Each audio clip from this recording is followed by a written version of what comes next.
Now, what is Gzip? Well, technically Gzip is something called server-side compression.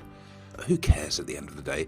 The effect of Gzip is it speeds up your system. Basically, if you've got large files, and it depends partly on the type of files you have, but in most cases you just simply install Gzip, enable it, your website loads faster. That's the whole point.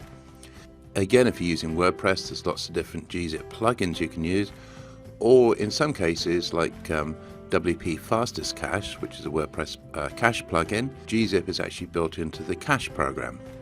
So here's a website. I've installed WP Super Cache. It's installed down here in its own little menu item, and if you look here, there's an option to enable Gzip. So to enable it, I just simply click there, and as it says, it reduces the size of files sent from your server. Click on the little information tag here and you get some more information.